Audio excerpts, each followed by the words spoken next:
सोनू को माँ ने सब्जियां लाने बाजार भेजा था। घर लौटकर उसने किचन में थैला रखा और माँ को आवाज देने लगा। माँ उसके छोटे भाई को कमरे में बैठकर होमवर्क करा रही थी। सोनू 12 साल का था और उसका छोटा भाई बंटी 5 साल का।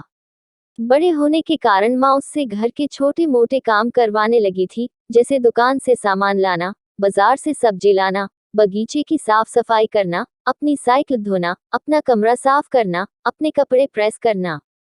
सोनू काम तो करता, लेकिन उसके मन में हमेशा रहता कि मुझे इतना काम करना पड़ता है और इसके बदले मुझे कुछ भी नहीं मिलता। आज उसने सोच रखा था कि इस बारे में अपनी माँ से बात करेगा, लेकिन उसकी हिम्मत ही नहीं हुई। इसलिए उसने एक कागज में सब कुछ लिखकर माँ को देने का मन बनाया। कुछ देर बाद वह कागज लेकर कमरे में गया, जहाँ उसकी माँ बंटी को होमवर्क करवा रही थी। उसने चुपचाप कागज माँ के सामने बढ़ा दिया और माँ के कागज लेते ही कमरे से बाहर आ गया। माँ कागज पढ़ने लगी। उसमें लिखा था, माँ मैंने इस सप्ताह जो भी काम किया, उसका हिसाब इस कागज में लिख रहा हूँ। बाजार से सब्जी लाने के 50 रुपये, बगीचे की साफ सफाई के 20 रुपये, कपड़े प्रेस करने के 10 रुपये, साइकिल धोने के 5 रुपये, अलमारी सेट करने के 5 रुपये, कुल हिसाब कुल 90 रुपये। माँ मुझे इन कामों के जो भी पैसे बने हैं, वो पॉकेट मनी के रूप में चाहिए। आखिर कोई भी काम मुफ्त में नहीं किया जाता। आपका बेटा सोनू। माँ बेटे का मैसेज पढ़कर मुस्कुराई, फिर एक कागज पर कुछ लिखने लगी। कुछ देर बाद वो आंगन में गई, जहाँ झूले पर सोनू बैठा हुआ था। माँ ने कागज उसके आगे बढ़ा दिया।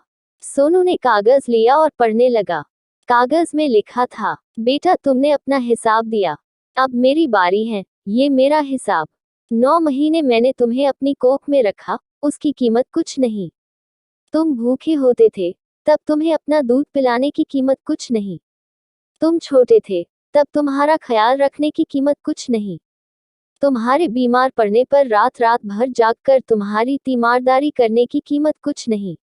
इन सब से बढ़कर तुम्हारे लिए मेरे प्यार की कीमत तो लगाए ही नहीं जा सकती, वो तो अनमोल है। ये पढ़कर सोनू की आंखों से आंसू बहने लगे। वो भागकर अपनी माँ के पास गया और उनसे लिपट कर बोला, सॉरी मम्मी, मैंने कभी सोचा ही नहीं कि आपने मेरे लिए क्या क्या किया है। कितनी तकलीफें सही है। I love you mummy. उसने वो कागज लिया और उसमें लिखा, पेड इन फुल। और ऐसे ही धार्मिक किस्सों के लिए हमारे चैनल वैदिक ज्ञान को सब्सक्राइब करना न भूले। धन्यवाद।